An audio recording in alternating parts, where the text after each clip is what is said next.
Welcome back to Postload Project. Masih di sini bersama gue Jack dan temen gue Vanessa. Ya lu gimana kabar Nes? Gue lagi dilema hari ini. Gue foreshadowingnya hari ini dilema dulu ya, foreshadowingnya. Oke, lagi ada dilema nih. Topiknya bakal tahu. Topik obrolan kali ini juga up to date banget nih, karena kemarin kita mencoba untuk mendahulukan idealisme kita gitu kan. Sekarang untuk mencoba menyesuaikan dengan tren yang ada. Iya, bukan idealisme. Kayak udahlah, yang penting tag aja Jack. Iya Nes, ayo. Nah sekarang baru kita menyesuaikan nih dengan pemberitaan terkini gitu. Tapi sebelum itu kita intro dulu.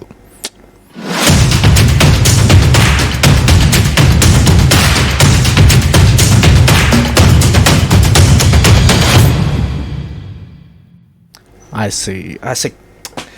Wah. Ini gue bingung sebenarnya mulainya gimana. Ini aja lah. Jack, udah lihat video yang gue kasih ke lu kan? Udah. Nah, ntar kalau bisa lo edit kayak ada stitch-nya atau di atas atau gimana gitu atau link atau apalah. Anjir. Tapi sekarang ini Nes, karena kita kan bukan hanya di YouTube doang nih, tapi ada di Spotify juga. Ya kalau ada di Spotify juga ya cuma nongol suaranya dong, anjir gak jelas. Oh iya, bener juga. Ya udah, deskripsi kalau yang visual gak usah pakai suara. Jadi kalau sambil ada suara kita sambil jelasin gitu loh. Asik. Itu bisa sih, itu bisa. Tapi itu kayaknya video sejenis emang belakangan lagi suka muncul juga ya sebenarnya. Iya, lagi di mana-mana.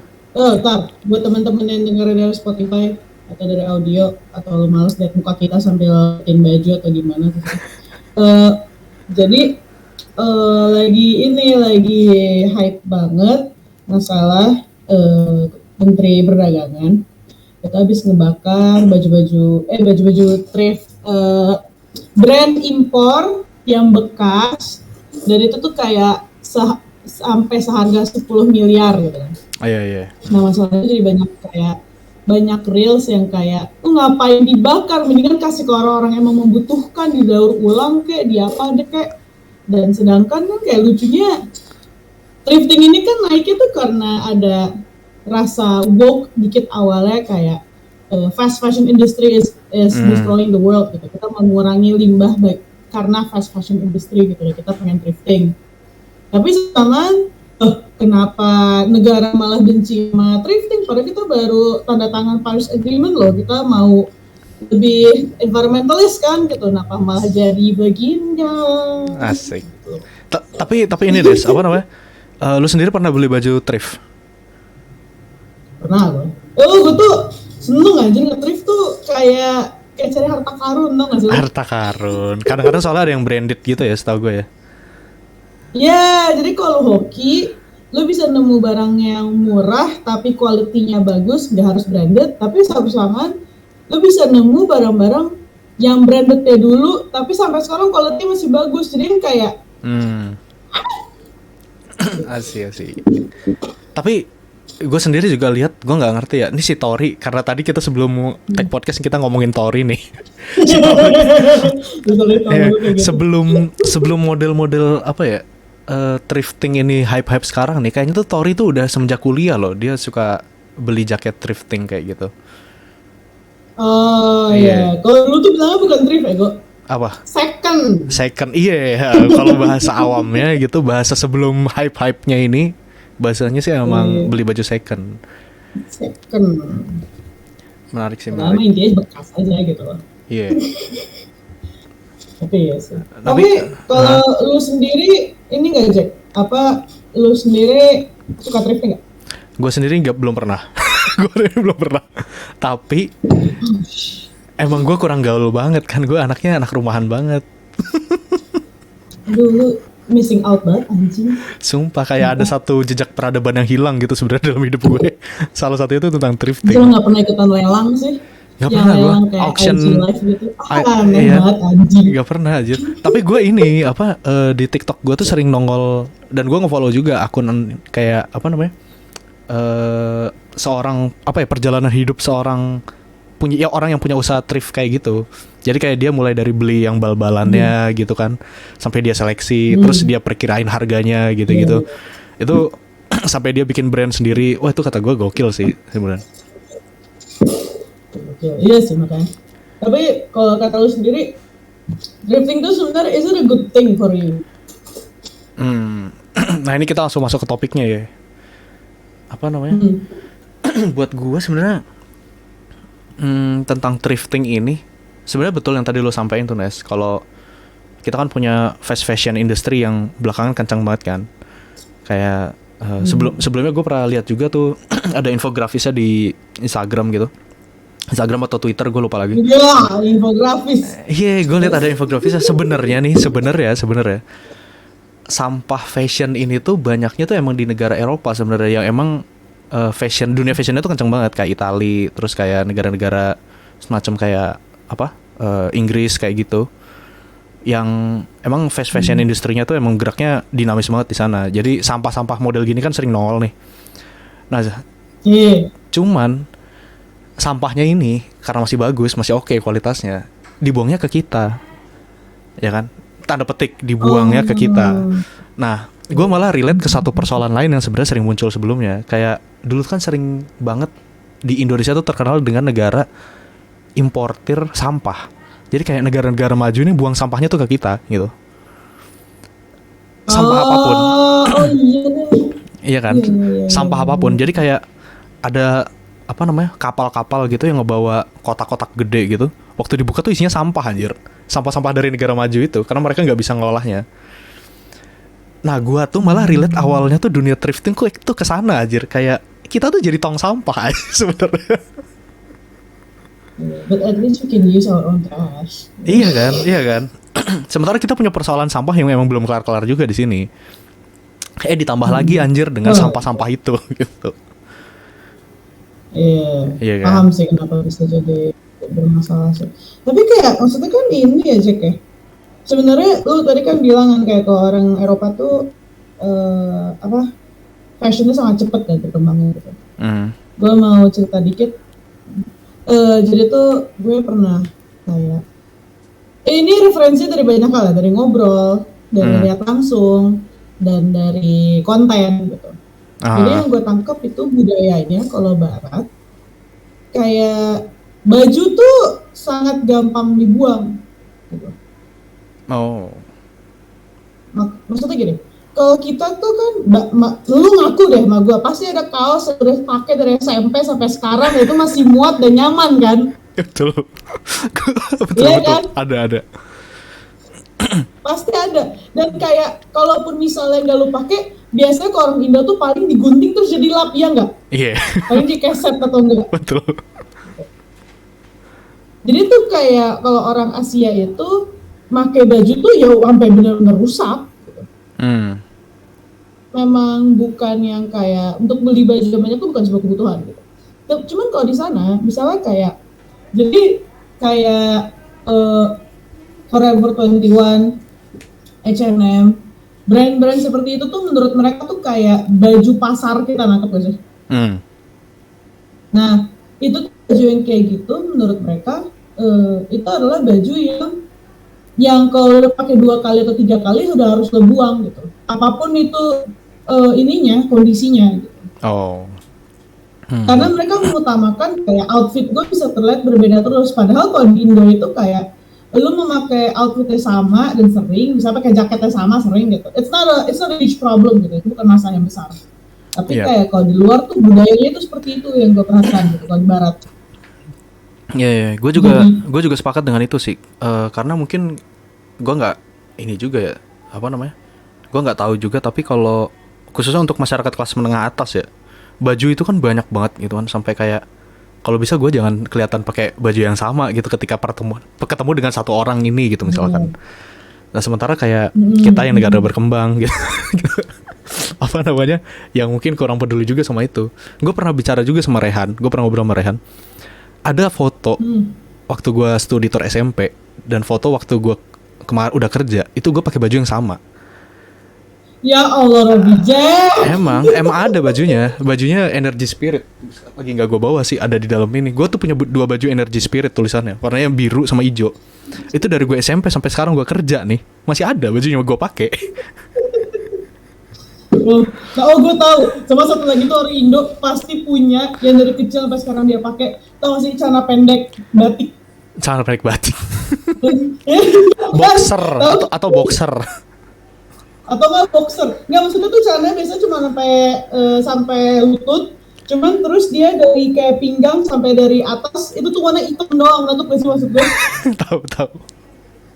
Tuh pasti seorang tuh ada yang kayak gue tuh makainya dari kecil karena gue punya. Sih.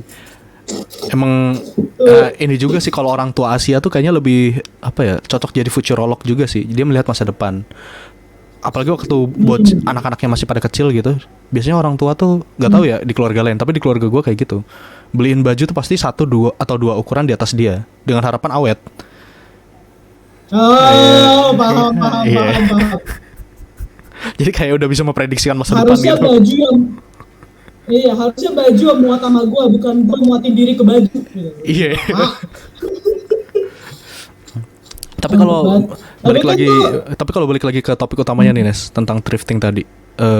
Kalau menurut lu sendiri apa sisi baik dan sisi jeleknya dari thrifting ini gitu? Nah ini nih yang agak sebenarnya ini kayak pertanyaan. Menurut gue ini adalah pertanyaan utama dari topiknya. Sebenarnya kayak kita bahas tadi secara benefit, thrifting itu sangat environmentalis gitu kan. Sebenarnya kayak lu mau mengurangi depend sama baju-baju baru. Iya. Lu mau mencoba just give that clothes the life that they deserve. Dan sebenarnya relevannya juga thrifting itu karena fashion itu kan siklus ya, cyclical gitu. Jadi yang lama tuh pasti akan relevan lagi nantinya. Gitu. Apalagi zaman sekarang yang fashion itu tuh lebih bukan terbabel ya. Kalau zaman dulu kan kayak kalau misalnya 90-an kayak low rise jeans, semuanya low rise jeans gitu kan. Tapi kalau zaman sekarang lu tuh bisa pakai Lolita dan besok lu pakai low rise jeans gitu. Nggak terlalu demanding gitu kalau sekarang tuh. So everyone can wear fucking anything gitu. Nah, tapi sebenarnya menurut gua mungkin kan lo nih yang anaknya birokratis banget nih. Gue realistis. Yang kanannya kayak gitu. Gue tuh nangkepnya mungkin alasan kenapa Menteri Perdagangan itu melihat thrifting sebagai masalah karena kalau gue nangkepnya setelah gue berdiskusi beberapa orang membunuh UMKM gak sih? Iya, betul. Jadinya kan biasanya padahal tuh kayak produksi sandangnya Indo tuh sebenarnya banyak yang bagus kan, kayak Exhibit A. Yes. Lucu. Gila. Indo banget gila. Local pride banget. Terus sebenarnya sandang kita tuh ya kalau kata Marx apa? Commodity fetishism gitu. Iya, fetishisme komoditas. Kocak banget aja. Nilai jual sama nilai apa sih satu lagi? Iya, pokoknya di sana ada 2 nilai. Lupa juga. Nilai jual sama nilai fungsi. Ya pokoknya 2 itulah. Betul, dua itu. Itu tuh kalau menurut gue Indo tuh kayak untuk kualitinya sama harganya tuh worth it. Tahu gak sih? Nggak terlalu jomplang jauh gitu. Iya. So ada beberapa, ya lu tahu, you can think it on top of your head, brand-brand yang kayak maaf aja kualitinya sebenarnya paling kayak cuman 500.000 tapi di upscale-nya sampai 3 juta. Gitu. Betul. Dan itu mengatasnamakan seni. Dan itu mengatasnamakan seni, nggak bisa men. Kalau seni lu handmade, lu ukir satu-satu nggak masalah. Ini enggak mass production ya, nggak masuk dong men. Gitu. Kan tai kan. Nah maksudnya gue agak paham sih kenapa ini jadi bisa membunuh UMKM-nya karena kan Indo banyak banget ya sebenarnya kayak toko-toko lokal kecil yang bikin baju-baju mereka sendiri. Pasti di IG gitu kan. Kayak ada crop top ini cuman 100.000 loh.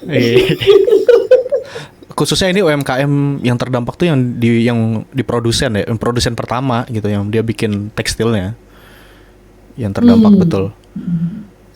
Apa namanya? Kalau tadi karena lu udah ngomongin tentang UMKM, gue tuh sebenarnya jadi inget juga soal ini sih. Kan Pak Jokowi ini kan punya target dia tuh pertumbuhan ekonomi kan di atas 5% ya. Sebenarnya itu kan berat banget. Selama ini kan kita terjeratnya tuh di angka 5% koma gitu. Nah, kalau misalkan dilihat juga ini kan pengaruhnya sama GDP segala macam. Makanya sebelumnya yang Pak Jokowi bilang banyak orang Indonesia nabung, kalau bisa mah jangan banyak nabung gitu. Lu masih ingat nggak pernyataan itu? Kemarin tuh ada tuh Pak Jokowi bilang kayak gitu. Nah, itu salah satunya juga tentang ke spending masyarakat. Karena GDP itu dihitungnya dari spendingnya masyarakat sebesar apa gitu. Nah, sekarang persoalannya spendingnya ini tuh masalahnya pindahnya ke luar negeri. Karena thriftingnya kita kebanyakan dari luar, bukan dari dalam. Ya kan? Jadi itu relate ke sana menurut gue ya. Karena hitungannya tuh jadi GDP-nya tuh GDP negara, si produksi utamanya ini, si produksi utama barang thriftingnya itu terhitung pendapatannya. Jadinya naik kalau gini anak sosiologi geografi zaman SMA nih. Ada namanya GDP sama GNP. Ya lah. Jadi kan ada gross domestic product. Gross domestic product itu konsumerisme yang semuanya termasuk swasta luar negeri yang ada di area tersebut. Iya. Tapi kalau gross national product itu bukan konsumerisme ya, pertumbuhan ekonomi yang dilakukan oleh si pemerintah dan si negara itu terlepas dari swasta. Iya. Gitu kan. Kayak bisa BUMN gitu. Jadinya walaupun GDP Indo tinggi, GNP kita kecil mampus. Iya, dan ini juga lebih ke tadi itu kan sepemahaman gue nih yang anak sosiologi bukan anak ekonomi. GDP itu kan jadi anjing anak sosiologi udah tau nggak self proclaim tapi ngomonginnya ekonomi. GDP itu kan dihitungnya kan adalah nilai barang jadi sebenarnya yang emang dia udah dibeli, begitu dibeli itu langsung dipakai barangnya itu. Jadi ketika kayak lu beli susu, ketika susunya itu masih lu produksi lagi, ya waktu lu beli susu itu tidak dihitung masuk ke hitungannya GDP sebenarnya. Tapi misalkan lu bikin jadi kue segala macam, nah itu yang dihitung tuh nilai akhirnya. Nah ini kan thrifting ini kan emang barangnya aja udah dari luar kan. Makanya sebenarnya yang lebih diuntungkan ya malah negara si pengirimnya itu. Satu karena sampah di negara dia berkurang, terus yang kedua pendapatan uang yang masuk ke negara dia tuh makin banyak. Terus juga lebih ke ini juga sih. Gue kemarin baca tuh beritanya. Kalau nggak salah baru banget kok. Ini sekarang kita tag 23 Maret. Kalau nggak salah tuh kemarin persis gue baca beritanya tuh. Pak Teten Mas Duki itu Menteri Koperasi dan UMKM. Itu tuh diwawancara. Sebenarnya tuh thriftingnya tuh nggak masalah kata dia. Cuman masalahnya ini adalah impor barangnya itu yang ilegal. Karena nggak dikenain pajak. Tunggu.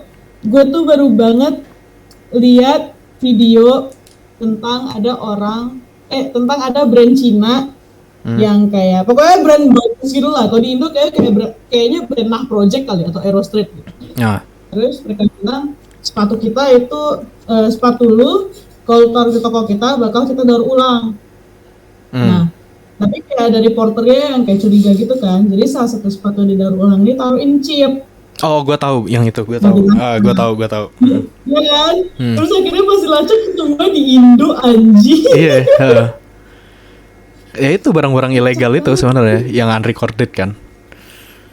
Sebenarnya kan setahu gue nih ada dua jenis kan, ada pajak, ada cukai. Kalau cukai itu kan sebenarnya tujuannya kan beda perspektif keduanya itu setahu gue. Ini gue tahu dari video wawancaranya Sri Mulyani. Apa namanya? Kalau pajak itu memang negara itu mengharapkan ada penghasilan dari sana. Jadi emang negara tuh bilang, ya gue berharap emang ada penghasilan dari situ. Tapi kalau cukai, tujuan utamanya itu adalah untuk limitasi sebenarnya. Makanya kenapa rokok disebutnya cukai bukan pajak. Barang impor, misalkan lu beli dari Alibaba, AliExpress ke Indonesia, itu kenanya cukai, bukan pajak. Karena ada tujuan untuk limitasi, sehingga lu membeli produk dalam negeri yang udah terregister di dalam. Jadi lu nggak perlu beli keluar, dengan harapan lu melimitasi pembelian itu kan. Nah, ini juga Iya. sama thrifting itu. Ada cukainya dengan harapan tadi pemerintah itu berharap lu berhenti tidak melakukan itu lagi, cukup untuk beli yang ada di dalam negeri. Lebih ke situ sih sebenarnya.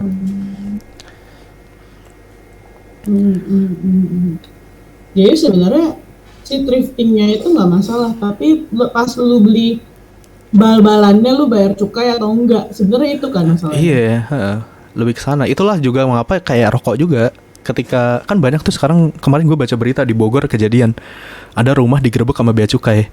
Alasannya dia ternyata produksi rokok ini unregistered.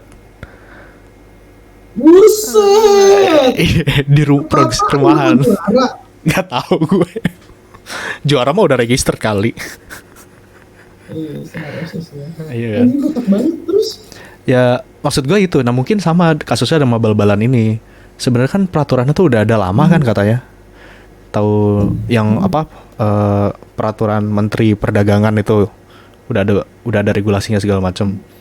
Ya cuman tadi registered apa enggak bal-balannya itu kan emang sulit buat dilacak kan, apalagi kalau udah sampai satuan-satuan bajunya tok gitu. Ya gimana cara ngelacaknya gitu. Iya. Kalau brand terkenal mungkin agak lebih gampang kali ya, kan mereka kayak ada yang chip yang certified that they are real. Betul, lebih gampang.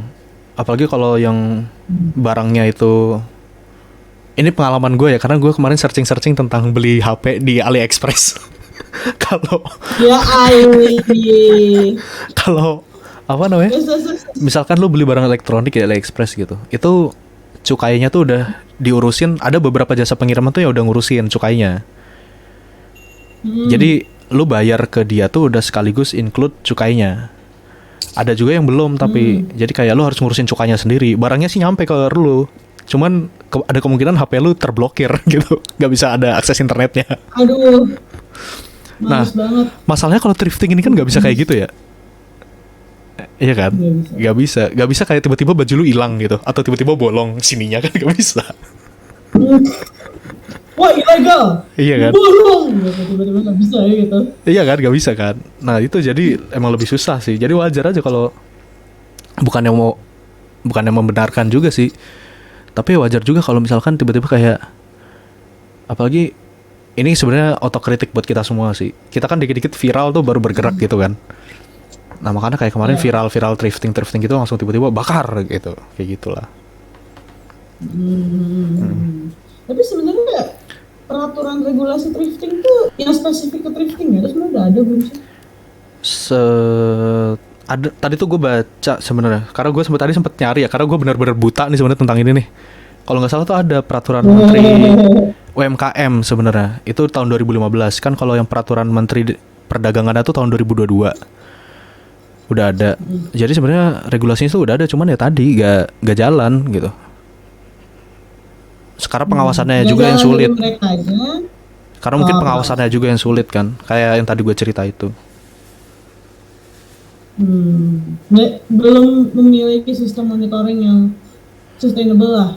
Iya, ya make sense juga, karena emang apa sih namanya, di tataran pembuat kebijakan kan mungkin kayak oke nih orangnya bisa bikin kebijakannya gitu kan, gini, tapi implementasinya kan di lapangannya mungkin ya susah juga. Asik, gue bahasanya kayak orang bijak banget. Gila banget.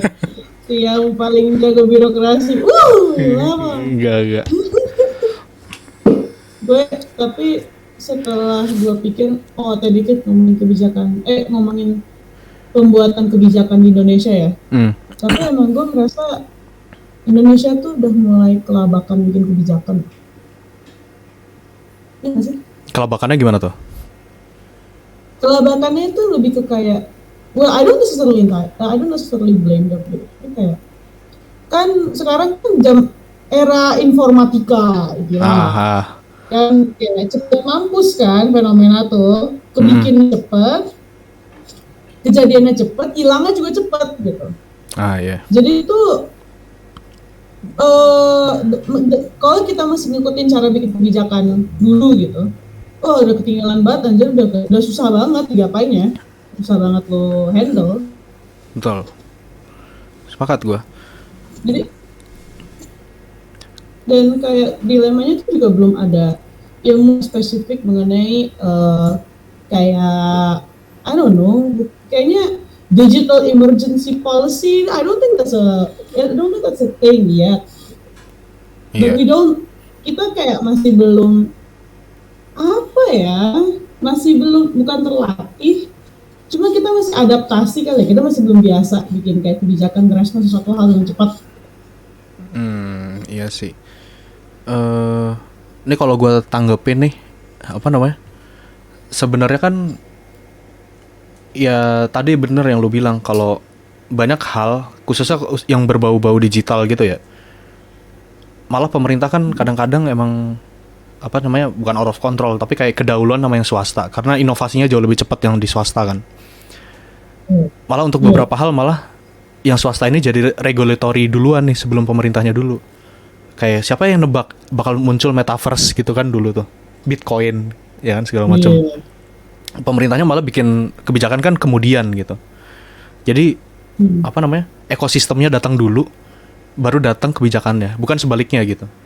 Nah kalau yang tentang thrifting ini gue juga ngebacanya gitu sih. Jadi kayak trennya datang duluan nih, pasarnya ada, orang yang butuh banyak, terus juga kayak banyak peminatnya banyak juga, barangnya datang entah dengan cara yang legal atau ilegal, terus kayak kita baru inget nih, kita tuh punya loh peraturannya anjir. Nah ini malah kebalikannya dari yang digital itu, Nes, karena peraturannya ternyata udah ada. Tapi kayak mungkin kita juga belum terbiasa untuk kalau ada tren, kebijakannya mengenai tren itu apa sih, kita tuh masih belum ada that kind of habit. Iya. Nah itu omongan panjang lagi tuh sebenarnya. Apa namanya? Panjang buat ini. Panjang lagi tuh karena ini jadi out of topic sih sebenarnya. Tapi ini apa? Dalam pembuatan kebijakan itu kan ada satu yang dikenal tuh dengan foresight namanya. Ini belakangan juga lagi ngetrend sih. Itu tentang bagaimana kita tuh bukan hanya membuat kebijakan dalam rangka mengantisipasi masa depan, tapi juga berusaha untuk membentuk masa depan gitu. Foresight itu. Nah itu di analisis foresight itu ada tuh sebenarnya kayak inventarisir mega trend. Jadi kayak tren-tren apa aja yang muncul sama weak signal. Jadi kayak munculnya dikit-dikit nih, tapi ada kemungkinan dia tuh akan jadi besar ke depan gitu. Analisis itu tuh sebenarnya di Indonesia tuh sebenarnya itu udah dilakuin. Contoh dedengkotnya nih kalau misalkan nih keluar dari thrifting sedikit ya.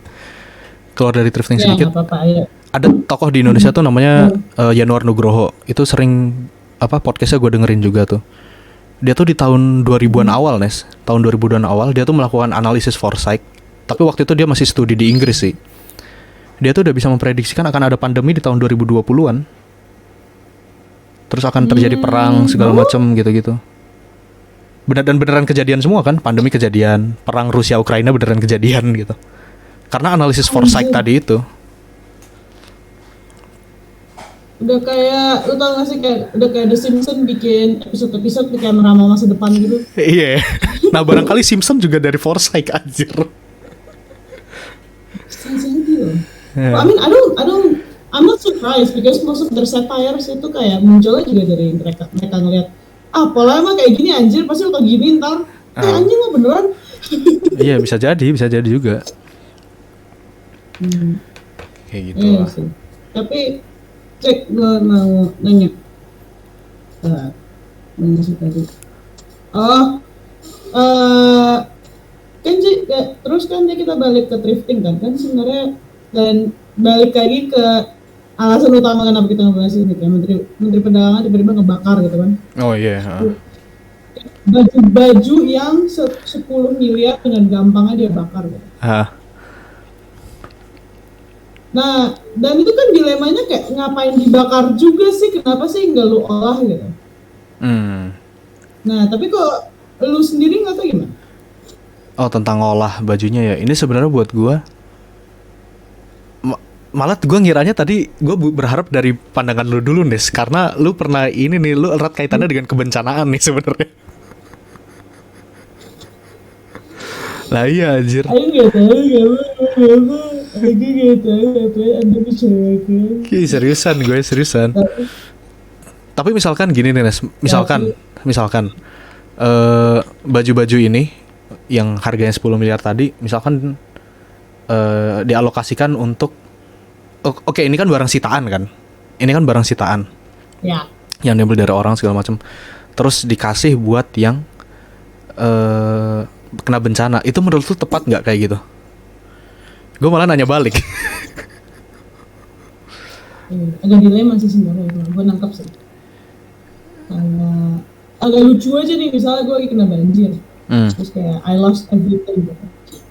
Tapi kayak baju yang mereka kasih kayak Balenciaga, habis itu kayak itu tuh ambil aja tasnya, mbak, isinya Gucci zaman 90-an, kayak shit, anjing, gue lagi butuh makan tapi kenapa dikasih Gucci gitu. Tapi gue paham sih kenapa dia dramatik sih. Tapi kalau menurut gue sebenarnya ini agak balik ke awal tadi sih, kita nggak tahu cara mengolah barang-barang nggak kepakai dengan baik. Iya, sampah itu kan lagi-lagi balik lagi ke persoalan utamanya tentang pengolahan sampah itu. Kayak nggak usah jauh-jauh, maksudnya kalau misalnya kalau di luar tuh kan kenapa mereka bisa dengan pede mengekspor sampah mereka buat ke kita gitu. Tapi kita masih bisa ngebaldalin baju-baju thrifting. Itu kan karena mereka sudah memisahkan itu dari sampah yang lain, nangkep gak sih? Jadi sistem organisir sampahnya juga udah bagus gitu. Jadi mereka pede, gue mau jual ke sini aja, orang gue pisahin kok gitu. Iya. Dan sedangkan kalau di Indonesia kayak nggak usah jauh-jauh barang sitaan. Gue menganggap si barang sitaan itu jujur ya sebagai sampah gitu, karena nggak ada yang pakai, cuma dipajang doang, paling cuma dibakar gitu.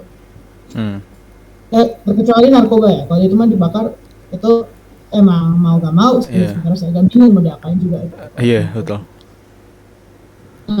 Tapi kayak kalau misalnya itu bisa diolah, misalnya kalau Indonesia sudah mempunyai kerjasama partner atau kayak udah punya divisi yang kayak fokusnya ke mengolah barang-barang ini menjadi bahan primer lagi gitu. Nah itu kan itu jadi kenaikan ekonomi sendiri kan, kalau misalnya kita bisa bikin bahan primer itu lebih terjangkau, lebih murah gitu. Kalau gue ngelihatnya sih kayak gitu sebenarnya basicnya. Kenapa mereka cuma bisa ngebakar? Karena kita nggak bisa ngapa-ngapainin juga, kita nggak punya kapasitasnya untuk ngubah ini jadi bahan primer gitu. Jadi kayak, aduh mau gue salahin, tapi kayak we don't know how, kayak kita nggak tahu cara ngolahnya aja gitu. Betul. Tapi gue sepakat dengan ide lu, Nes. Kalau misalkan itu dijadiin barang primer lagi, misalkan jadi basic, jadi kapas lagi ya, untuk dia jadi tenun, terus jadi kain, jadi benang, terus bisa jadi kain, akhirnya diolah lagi gitu. Karena misalkan ini kan banyak netizen yang bilang, kenapa nggak dikasih ke korban bencana aja gitu. Satu nih kalau buat gue, misalkan dikasih ke korban bencana, harga akan pakaian di suatu daerah tuh bisa langsung drop banget. Ketika lu ngasih itu ke terpusat di satu daerah, itu lu mempengaruhi inflasi baju, anjir. Iya, untuk satu daerah itu kan inflasi bisa untuk satu komoditas doang kan sebenarnya. Iya. Jadi kayak karena mereka dapetin barang-barangnya berharga dengan gampang gitu. Jadi barang lain jadi anjlok harganya gitu kan. Iya, khususnya produksi tekstil yang ada di daerah situ itu langsung bisa anjlok betul loh harganya. Karena ya masyarakatnya ngerasa udah punya baju semua. Udah punya baju bagus, baju baru gitu kan. Itu lu akan ngerusak industri tekstil di daerah itu malah ketika lu ngasih baju itu semudah kayak oke, ini bencana kita turunin semua bajunya 10 miliar jebret gitu. Hancur industrinya anjir. Iya kan? Atau misalkan mereka pengennya kan setelah bencana recover gitu kan. Recover industrinya jalan lagi, lu malah ngerusak industrinya anjir. Udah kena bencana industrinya lu hancurin gitu. Iya kan? Terus juga kalau misalkan ini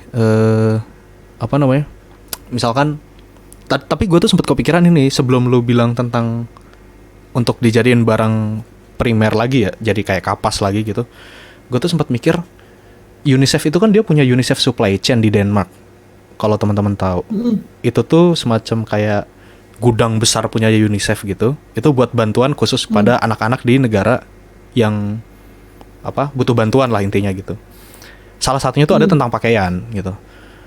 Nah, cuman gue nggak tahu nih apakah di Indonesia itu sebenarnya memungkinkan misalkan kita punya barang atau bukan barang, tapi instrumen atau institusi semacam itu gitu. Ya kan? Kayak apakah efektif gitu. Oke lah, Indonesia memang negara langganan bencana gitu. Apa namanya? Cuman gue nggak tahu apakah kayak gitu efektif apa enggak. Misalkan tujuannya untuk tadi spesifik korban bencana ya gitu. Nah itu udah kita aja narasumber. Jadi kita perkenalkan ini orang dari UNICEF. Amin bisa. Amin bisa ngundang orang UNICEF. Anjir, ya kayak gitulah. Gue mikirnya gitu. Tapi ini Nes, apa ada pertanyaan lanjutan sebenarnya tentang thrifting ini? Ada banyak orang yang sudah ada banyak orang yang sudah menggantungkan hidupnya tuh dengan thrifting. Terus sekarang pemerintah let's say cabut lah itu apa namanya? Jalur tengahnya nih dengan barang-barangnya disita, terus mungkin akses untuk barang-barang thrifting ini masuk ke dermaga kita dipersulit segala macam. Exit plan-nya menurut lo gimana untuk orang-orang yang butuh atau sudah menggantungkan hidupnya dengan thrifting ini? Aduh, gue langsung dijawab kayak ini podcast kita ini podcast kita apa ini? kita kerjaan endgame aja, endgame dung gitu. Soalnya makin sulit anjing, gue gerasa kaki gerung. Karena itu pertanyaan rumit juga itu untuk dijawab, karena coba aja sekarang thrifting udah jadi hype banget. Terus katakanlah emang betul pemerintah kita agak telat bilang kalau cuy ini tuh sebenarnya nggak boleh, cuy ini tuh sebenarnya dilarang. Agak telat memang ya kan. Tapi udah kadung banyak orang yang menggantungkan hidupnya dengan itu. Ya kan?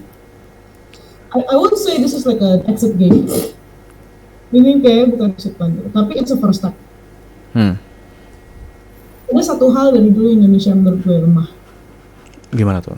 Untuk mengumumkan proses birokrasi secara transparan di internet sehingga gampang di Google. Ya enggak? Iya. Iya enggak? Iya betul. Kayak hal pertama yang lo tanya kayak gimana cara bikin SIM? Lo nanya ke orang bukan ke Google, nangkep gak sih? Itu udah jadi, itu menurut gue udah sangat, karena gini, kayak dikit ini sebagai contoh, temen gue ada yang sempat kerja di Bali kayak 3 bulan apa 6 bulan gitu, agak lama dia di Bali. Dan di situ dia dia kan barang-barangnya hilang, dicopet gitu, semuanya. Untungnya masih ada dompet gitu, tapi kayak SIM sama itu hilang gitu.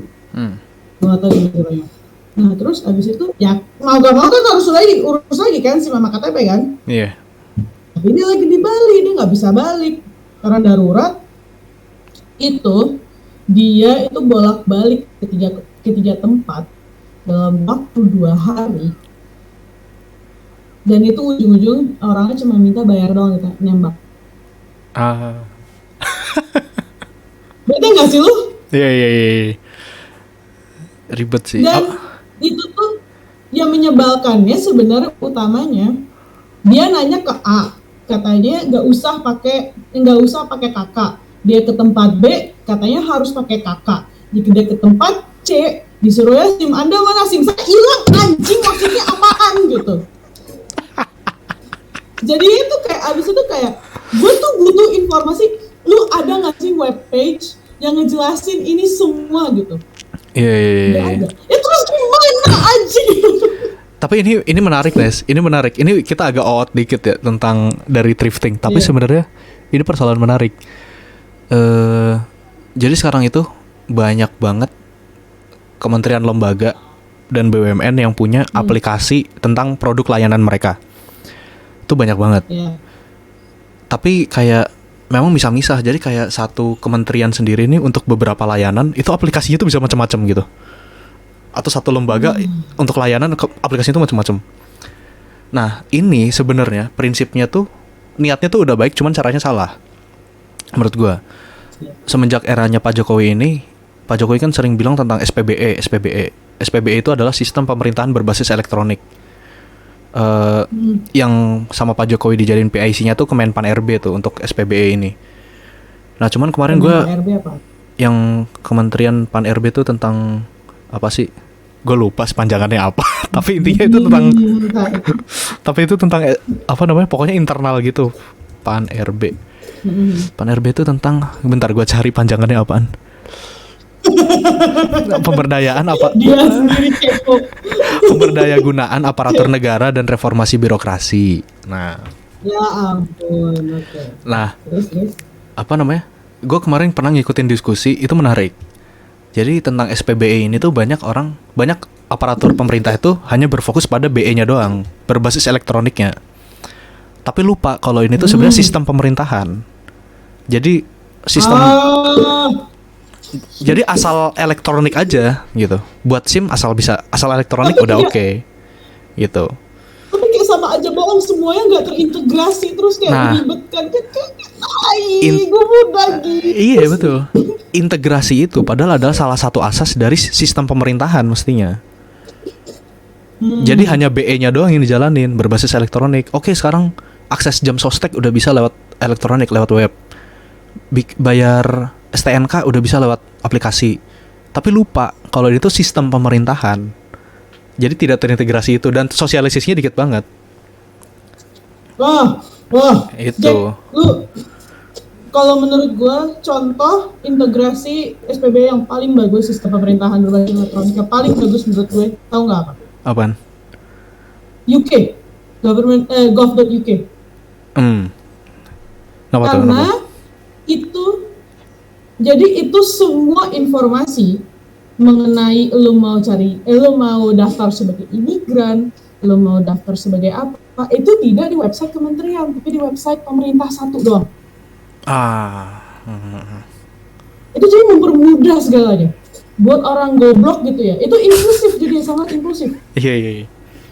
Kayak gue yang goblok, nggak usah jauh-jauh. Gue yakin lo bisa ngajarin cara pakai gov.uk ke nyokap lo. Itu standar tinggi banget. Iya. Kalau orang tua pun bisa manuver di website lo. Lo keren banget, gila. Gue bangga sama lo gitu. Inklusif mampus. Nggak ada kayak tolong liatin ini. Mama nggak paham. Cuma pencet ini mah. Ini di mana? Di sini. Ini di mana? Di sini. Ini di mana? Ya udah Fadi sendiri aja. Nah, tapi maksudnya tuh kayak that's what Indonesia does not have gitu loh. Kita nggak punya integrasi kayak informasi, dan ini efeknya bukan cuma ke thrifting doang gitu loh. Ini efeknya ke banyak hal. Ini efek kayak nggak usah jauh-jauh. Kemarin kita ngurus peduli lindungi aja kayak kadang awal-awal bingung kan. Sekarang peduli lindungi gimana? Ya betul. Udah kepake sekarang. Gitu. Lu udah susah-susah review barang Ervan sama barang Vicky, ujung-ujungnya nggak kepake sekarang. Gak kepake. Baru malu konten. Anjir. Tapi itu persoalan yang panjang deh. Karena ini apa namanya?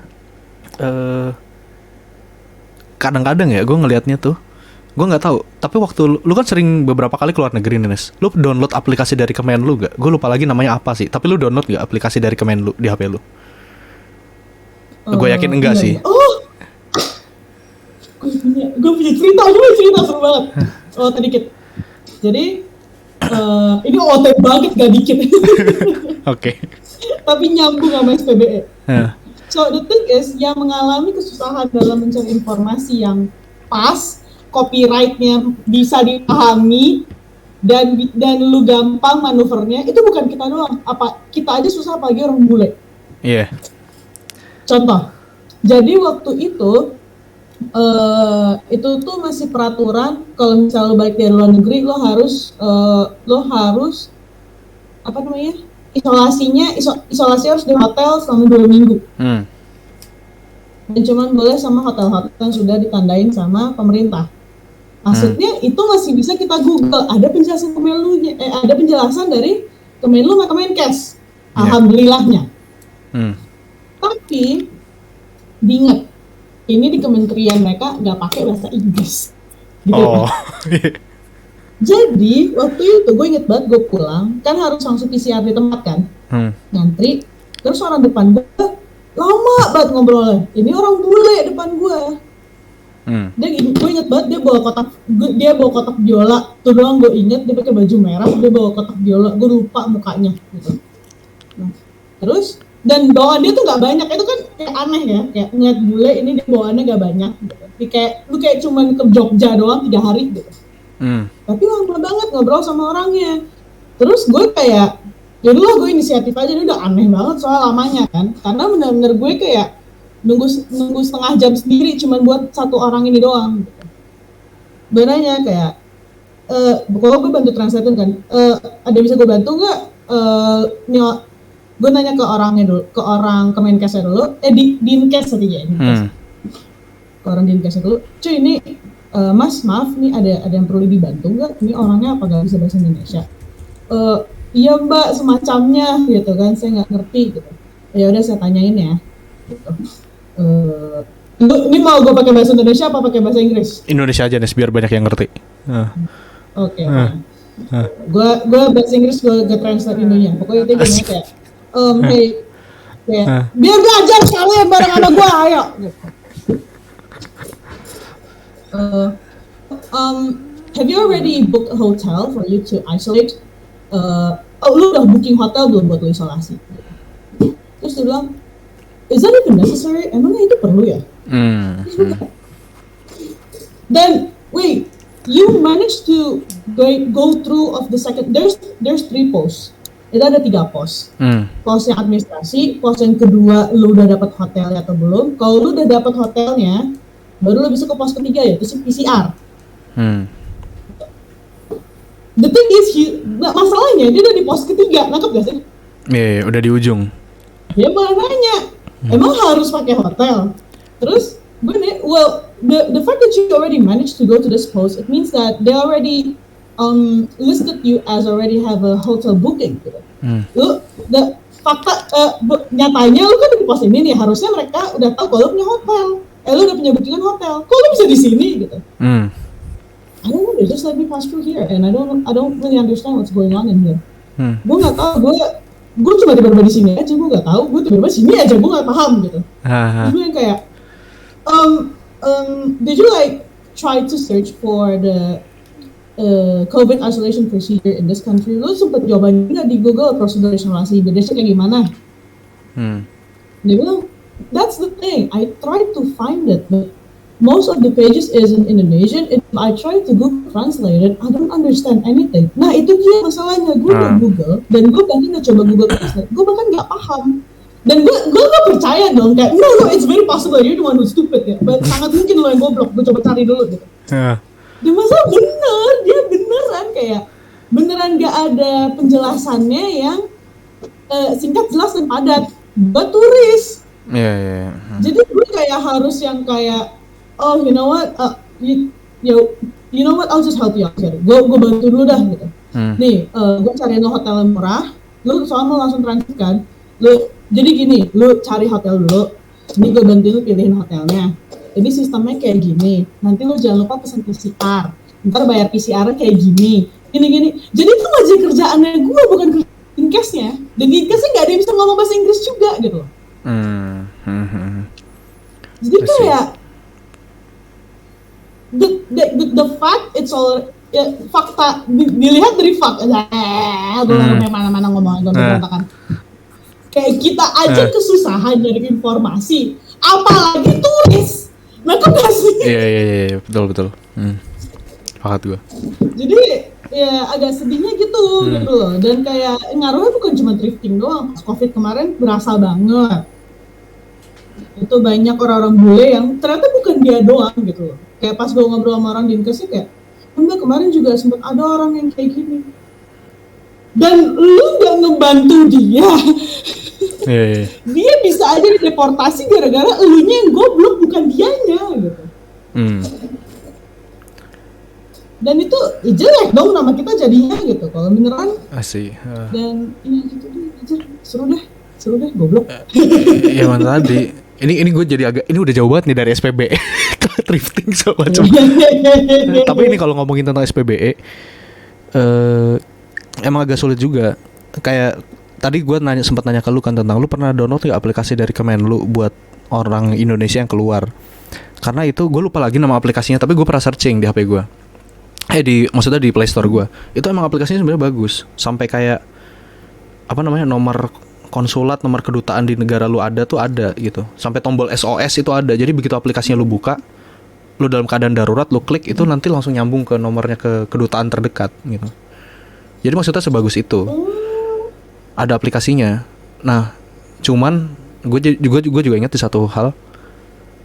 Tadi gue ini sih jumlah aplikasi yang dimiliki pemerintah untuk pemerintah dalam hal ini kementerian dan lembaga ya, untuk masyarakat itu jumlahnya itu ada 24 ribuan aplikasi. 24 ribu aplikasi yang dalam bentuk web atau yang dalam bentuk bisa lo akses di HP lewat Play Store gitu-gitu ya. Itu ada 24 ribu. Nah lu bayangin sekarang cara integrasinya tuh gimana ya, orang yang butuh sepinter apa aja orang. Programmernya juga nggak ngengoh itu bikinnya. Atau misalnya ini kali ya, bentuk paling sederhana mestinya pakai Linktree gitu. Jadi kayak Iya. Gue sampai kayak, kenapa gak Linktree aja? Lu bayar aja Linktree. Kebutuhan lu apa? Mau ke Indonesia. Ini Linktree-nya buat turis. Oh, ini bikin SIM. Lu kesini. Bikin ini. Why is it so hard to do, man? Aduh.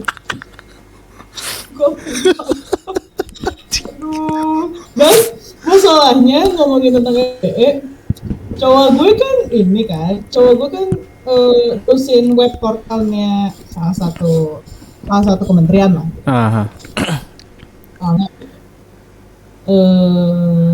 Dan itu kayak gosip dapur dalam banyak banget, tapi pokoknya intinya oke, sekarang gue paham kenapa tiap kementerian itu kayak masalah integrasi susah banget, karena gak tahu ya, gue dengar satu divisi pun bisa ngambek-ngambekan aja, beda divisi pun ngambek-ngambek, dan beda kementerian masih bisa ngambek, terus kayak ngapa? Betul itu yang terjadi. Ya tadi kayak yang gue bilang aja, satu kementerian aja untuk satu layanan yang padahal mirip-mirip gitu, tapi aplikasinya itu bisa beda. Ya, itu kan yang bingung kan malah si pengguna layanannya kan sebenarnya. APBN kita dipakai buat apa aja? Lagi-lagi balik lagi kita hanya menekankan pada BE-nya doang, berbasis elektronik, asal elektronik aja. Tapi lupa kalau itu sistem pemerintahan. Padahal kalau mau bikin basis elektronik, ya udah bikin Gmail aja anjir. Kayak 100.000 per bulan, email aja gitu loh. Iya. Iya gak sih? Atau ya tadi yang paling sederhana paling sederhana nih, semua link layanannya di list dulu, terus udah nih dibikin link tree-nya. Oh sumpah, itu udah mending. Soalnya tuh si GovUK itu sistemnya gitu. Oh sistemnya gitu sama, jadi kayak referral ring sumpah, gitu doang. Kayak, bukan semacamnya, tapi itu semua dalam satu website, nangkep gak sih? Jadi bener-bener website yang ngasih tahu how to do in UK gitu, what to do and what to be in UK gitu. Sampai penjelasan kalau mau imigran, yang ini nih yang gajinya setara PNS, itu aja ada di website pemerintahnya, nangkep gak sih? Iya. Dan itu cara mereka adalah, yang gue tangkep ya, sistem copyright mereka adalah gimana caranya biar orang bisa langsung nangkep, tapi gue cuma make satu halaman page. Jadi nggak di scroll. Kalaupun di scroll, itu biasanya itu kayak spacingnya tuh udah gede gitu loh. Tapi informasinya tuh pasti kayak singkat, jelas, dan padat. Dan kalau misalnya kayak udah ada gitu, what to do in UK if you're immigrant, how to sign up as an immigrant. Jadi kayak penjelasannya juga ramah SEO, nangkep gak sih? Iya. Buat dibaca tuh enak lah ya gitu. Dan untuk dicari juga karena SEO. Nah, kita banyak orang pinter, Jack. Banyak sumpah banyak banget orang pinter di kita. Cuman untuk terintegrasi dengan sistem tadi yang jadi PR. Aduh, wah gila sih gue, sumpah gue itu kalau misalnya ada orang bisa ngintegrasiin semua kayak semua SPBE kita ke dalam satu 24.000 cloud. tadi. 24.000 tadi. Ya, 24.000 tadi itu menjadi sebuah kayak satu tempat gitu, satu clouding gitu. Wah sumpah, itu gue nggak peduli itu jadi presiden sekarang, please gue nggak peduli. Auto presiden, gue nggak peduli lu mau partai apa kek, mau partai PSI kek, mau partai IP, mau partai baru bikin kemarin, gue dukung lu anjir, ayo gitu. Sumpah sih. Tuh tiba-tiba beneran Nes pakai ide lu tadi, pakai Linktree. Oke, ini Linktree ya. Wah gak apa-apa. Hey, new solution does not mean it has to be an imaginative one. A new solution Emang. be progress version of the previous one. Nah, toolsnya yang simple tapi cukup mendobrak gitu. Iya. Nah. Maksudnya ini lebih OOT jauh. Kayak kalau gue MUN, gue tuh selalu bilang kalau coach teman-teman gue, guys lu kalau mau ikutan MUN kan harus bikin solusi kan. Lu kalau mau bikin solusi, gak usah bikin solusi baru imajinatif. Solusi itu lu lihat dulu yang sebelumnya, terus lu kayak ini jeleknya di sini, kita coba fokus ini dong. Itu udah solusi. Oh sih. Yeah. Itu jauh lebih realistis daripada lu bikin imajinatif 24. Anjing jangan apa. Asih. Aduh, ya ampun. Aduh, Jack, gue emosi Jack. Ini tuh hari ini perasaan kayak bukannya mau marah-marah hari ini maksudnya. Jadi sebenarnya gini guys. Tapi jadi kayak kok gini sih anjing gitu. Asih. Aduh.